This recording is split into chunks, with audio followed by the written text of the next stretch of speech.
unbelievable finish in Detroit ahead, but let's get you out of the box first here on baseball tonight. And streaks were the story. Last night we saw one end. Chase Utley, the hit streak ends at 35 games, 0 for 5, 3 strikeouts. Some other streaks, though, still going, including Manny Ramirez, longest hit streak in the majors at 20 games.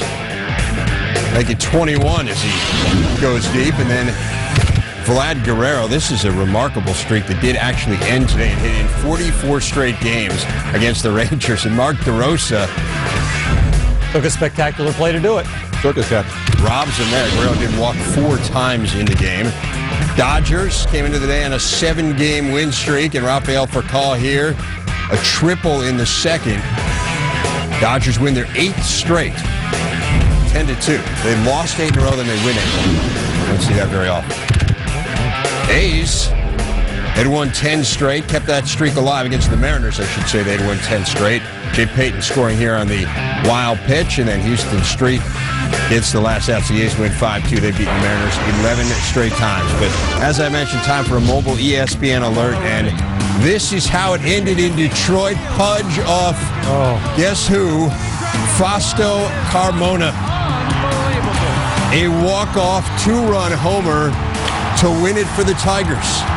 As tough a week as Ben Young Kim had years back. That was in the playoffs. This 3 straight walk-offs for Fausto Carmona.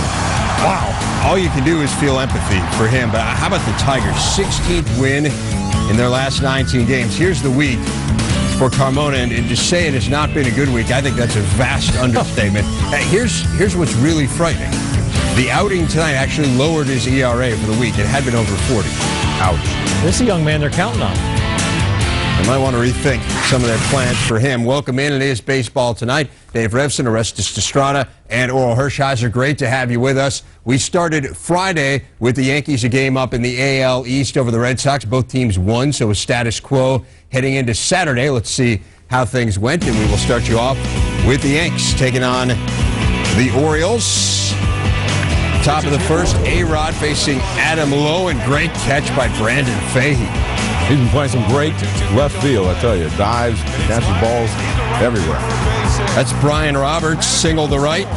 Brings home Corey Patterson, Ramon Hernandez. Orioles on top 3-0 in the second. Adam Lowen has really not lived up to his first-round draft pick status, but he did on this day.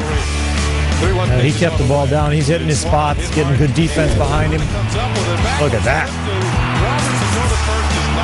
Safe at first, but beautiful play by Miguel Tejada. The flip there. Tejada had a few good ones in this game. Back to Lowen in the 6th. Gets Derek Jeter. Get a biting slider and curveball today. Kept on breaking late. Saw Abreu go down as well as the O's win it 5-0. Lowen, 6 1/3, longest start of his brief career. Career high 8 Ks as well. Miguel Tejada 3 for 4, hitting .618 in 8 games against the Yankees this year. So Boston, chance to pull even at Tampa Bay. David Wells, as you can see, last start didn't go so well.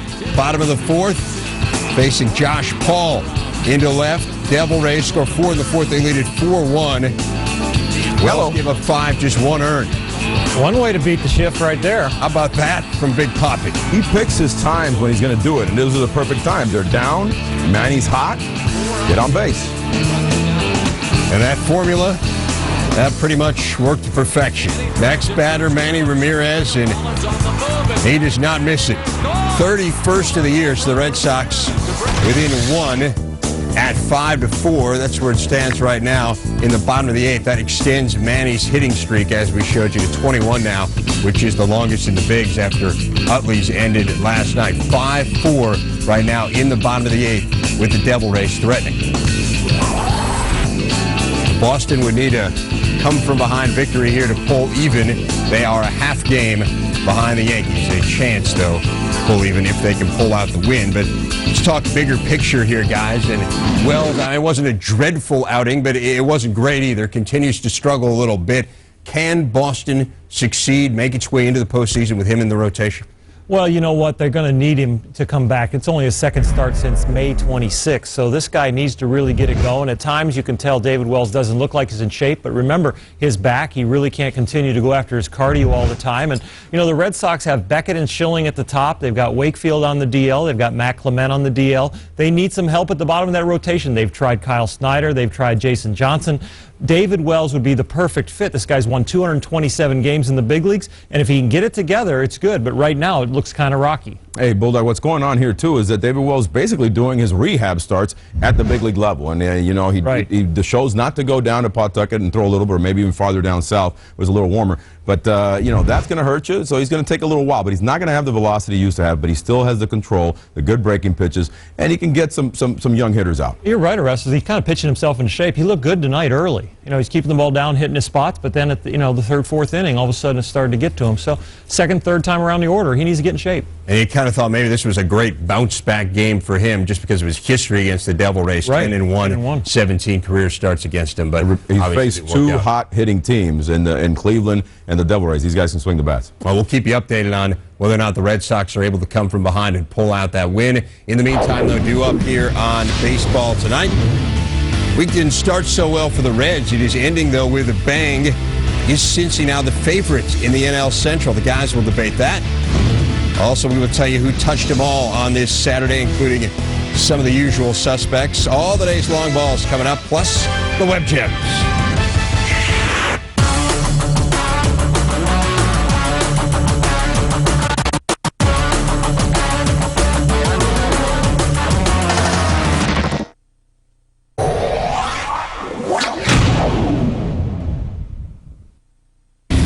Goodyear Diamond Daily is brought to you by Goodyear's Silent Armor Technology, featuring a layer made with Kevlar.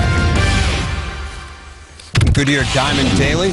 Our pick today, Melvin Mora of the Orioles. Tell you why, some impressive numbers historically against Mike. You've seen a 9 for 28 coming in. Did not work out particularly well for us, though. Mora 1 for 4 in the Orioles win over the Yankees.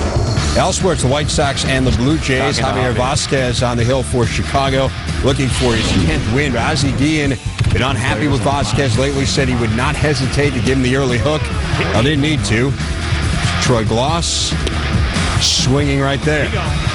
Hey, words like that from your manager will inspire you when you take the mound. I would think so. Dustin McGowan and Paul Konerko smacks one up the middle for the RBI single. Tateguchi scored Sox up 4-0. Konerko drove in 4-5 hits in the last 2 games for him. And then Vasquez just on cruise control. Well, that wasn't even fair because they had the twilight there with the shadow. You can't even pick the ball up. It's the batter's point of view anyway. Yes, it is. Yeah, guy sitting next to you seems to like it, yeah. Vasquez was just dialed in. Ian said it was odd seeing him out there after the 7th inning stretch. He's getting all over. He really is. White Sox win at 7-1. Toronto loses its 7th straight, longest streak since 2002. They continue to fade. 13 Ks for Vasquez, most he's recorded in more than 3 years. Twins trying to keep pace, 38-12 in their last 50. They were in KC. Runovis Hernandez walks Nick Punto there. A scoreless game in the third. And then walks Joe Mauer. Wow. They got the fatigues and hats. Fatigue hats look good. Guess what? You don't want to make a mistake of that guy. Justin Morneau. His 29th of the year. It's 3-0 Twins. Now in the 5th after walking Morneau. Another walk dished out by Hernandez. And yet another. It's Jason Tyner, the base on balls there. And this is kind of the Royals in a nutshell. Not quite in time. Run scores there, 6-0 Twins. Hernandez gets lifted there, 8 earned runs and 9 walks in the game. Apparently it was contagious. Nick Punto walks. Paul Paco gets tossed for arguing the call, and I don't blame him. You're frustrated. That pitch wasn't that far. It's going to happen. 14-3. It is the 3rd time since the All-Star break Minnesota has scored at least 14 runs. They are now 39-12 in their last 51. Impressive run for them. So here's what the AL wildcard looks like. That loss by Boston means Chicago is now a half game on top with Minnesota a game and a half back, so they remain 2 back of the White Sox. Or a game and a half back of the White Sox, I should say, as they do get the win. Let's check out on the Central Division leading Tigers hosting Cleveland. Kenny Rogers not pitched well lately, and Travis Hafner a 2-run job early on, his 33rd of the year. He hits tough pitches and mistakes. Forget about him. Watch this play. Webb Cheb nominee there from Rogers. Both sides. Check out the first baseman. Don't give all the credit to the pitcher now. It was a great play at first. Bottom of the 5th. Marcus Timms. Double-digit home runs throughout that whole Tiger lineup. Timms, Monroe, they're platooning. I mean, it's contagious. That's his 20th of the year. Pudge Rodriguez facing Jason Davis. Grounds to the 4th to end the inning. Still 3-2. Bottom of the 9th. Fausto Carmona. The grounder to short from Polanco, but the throw to first not in time. Tigers still alive, and guess what? Oh, look at the reaction from Carmona. On his head. What a brutal week he has had. And you forget that kid right there, that man, Pudge Rodriguez, is a clutch primetime player, just like he was in the World Series and in the playoffs. His 3rd walk-off homer. Carmona, we hate to accentuate the negative here, but he is the story. 3rd consecutive blown save. He's 0-4, 37.13 ERA, and 3 blown saves in his last 4 appearances. Bob Wickman, remember, they traded, never blew consecutive saves in 176 opportunities from 2000 through last week. Wow. That puts it into perspective for us. Well, talk a little bit about the Tigers and all the great pitching we have seen from them this year. Justin Verlander is going to skip his start tomorrow. He's got some arm fatigue. We're talking about guys who won 14 games. He's not the only young pitcher who's struggling with injuries right now. Oral, what's going on here? Well, we've got a lot of good young pitchers that are starting to go down with a little fatigue, and Verlander's a worry. There's a lot of great arms there in Detroit, but you know what? A lot of innings starting to pile up with these guys, and there's not a GM, a manager, or a pitching coach that doesn't worry about these young arms. They want them around for a long time to come. Francisco Liriano, elbow problems. Verlander with the fatigue. You know what? This guy, Minnesota needs him, but they also need him for a long time. The cumulative effect of pitching and the wear and tear, sometimes these young guys have to get used to it. And Scott Kazmir just went down a little bit. He's on the DL. The other guys got pushed back. He's got a little tender shoulder. So you just got to watch out that cycle of pitching and then recovering and then pitching again. And as it accumulates throughout the year, pitching coaches are always looking for workload. What do I do in between starts to watch out for these guys? What do I do in the training room? Jared Weaver have a little bicep tendonitis going down. That was a little bit while back. Now he's back in pitching. But these guys continue. But you know what they're going to learn as they get through their career? They're going to learn maturing as a player and a person, their lifestyle, their focus, their responsibility on their career. They're going to learn their bodies. What's the difference between pain and hurt? The recovery time. And you know what? The experience of these setbacks is going to make them more serious about going in the training room, getting to the ballpark early, and taking care of themselves. You know, the mechanics are going to get better because of the coaching. And you know what? Training, physical conditioning guys, I'm telling you, the doctors are there every day. These guys are going to learn more and more and more how to build their innings and get it up to 200 without these fatigue problems. There's no doubt about it. And also another thing is that, you know, when you're young and strong, you want to go at it. Feel like you're bulletproof. Yeah, but you're not. Even when you include the minors, 2 of these 4 guys already have exceeded their innings from last year total. Yep. That really gives you a sense of how much fatigue might be playing into this as well. I'm only talking first week of August here. Let's get you a mobile ESPN alert on the Astros and the Diamondbacks. Roger Clemens dealing to Luis Gonzalez. Right back to Clemens. Nice play fielding the position. Still 6-1. He's getting some good run support. Top of the 4th. Certainly a story Clemens hasn't heard very often. Well, the bane of pitchers' existence is the home run. Coming up next, run through the day. Tell you who went yard as we touch them all on Baseball Tonight. Pirates and Cubs this afternoon at Wrigley. Mark Pryor trying to get that elusive first win. Facing Chris Duffy, gets him swinging. And then with the Cubs on top 4-1, Jason Bay looking to the 6th inning, though, guys, and Pryor starts to struggle. Well, you see a change in the location. We saw the last pitch on the strikeout. Curveball down, fastball down. Now he starts to lose it to his arm side. That shows a little fatigue. Yeah. Anytime you see that pitcher start to drop his elbow, little fatigue there, late timing, and he tries to pull it to make an adjustment, he just can't get it going. Yeah, he's flying over with his shoulder. Does leave with the lead, though. 2 earned runs in 5 2/3, 4-3 game. And Zach Duke gets sent to the plate and strikes out to end the inning. And then Duke gives one up to Matt Merton. The solo home run. And the Cubs go on to win it by the final of 7-5. So the first win of the year for Mark Pryor. So he and Kerry Wood now have a combined, let's see, Kerry the one, 2 wins between them. You think we'd be saying that? Is it me, or is that not working out particularly well? That is incredible. Mobile ESPN alert. Let's check in on the Padres again. Piazza, a sac fly to score Brian Giles, and San Diego on top 3-0 as they play bottom of the 3rd. It is time to touch them all. See who left the building here on Baseball Tonight. It includes Brandon Phillips, his second career multi-home run game. Another one of those guys just lifts his heel, drops it, a la Albert Pujols, waits on the ball well. Adam LaRoche, 10 since the All-Star break, and he is tied for the Major League lead with Ryan Howard. His dad taught him well. Dave LaRoche. Brad Ausmus. How about this? His 3rd career Grand Slam, giving the Rockets some early run support. Short and quick with some very strong forearms. Travis Hafner. Underrated. Fair to say underrated? Well, he's playing with a team that's not in the hunt right now, so that's another reason. He's kind of right in there with Poppy, though, and Ryan Howard, like you said. He's as strong as this guy right here. Yeah. And this guy's strong. I was just going to say, that is saying something. Yeah. 33rd of the year, as you can see, fully 1/3 of his hits this year, home runs. All or nothing. That I'm done. Albert Pujols ends an 8-game homerless drought. That is his longest of the year. That looks like one of those how dare you swings by him. Like, how dare you throw me a pitch up there? You crazy? Cardinals finally got a much-needed win. Ryan Howard. 21 opposite field home runs, leads the world. The second closest, Jim told me, with 9. Most dramatic homer of the night, Ivan Rodriguez. The walk-off homer as the Tigers continue to play brilliant baseball. They are the story of the year, no question. Hang in there, Carmona. He's got good stuff. He'll be back.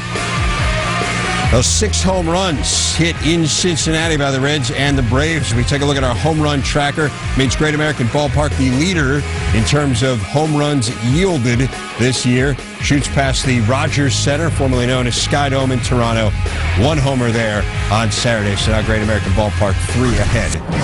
That's the best hitters park in baseball. Due up are the BBTN staple, the Web Gems. This on the eve of our greatest Web Gem endeavor of all time. Stick around.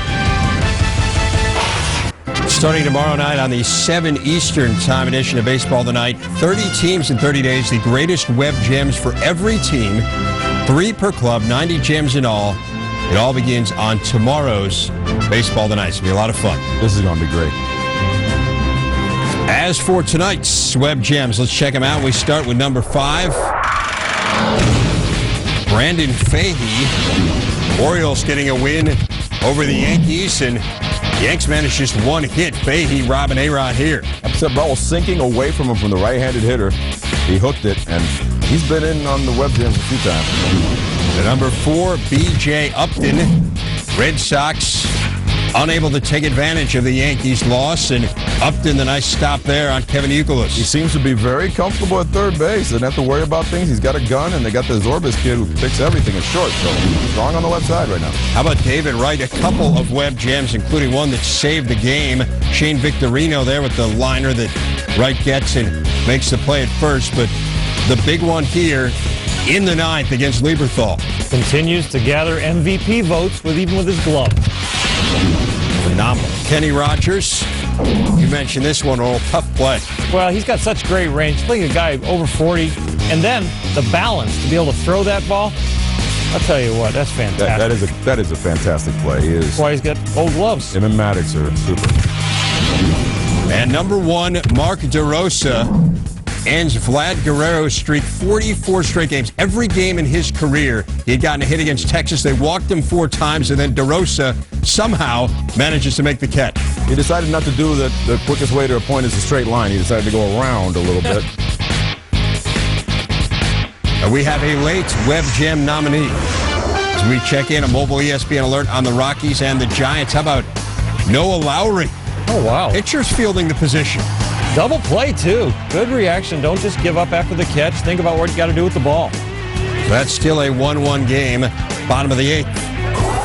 We check out our stat of the night, 49,159 at Camden Yards on Saturday. That's more than 20,000 more than the Orioles are averaging.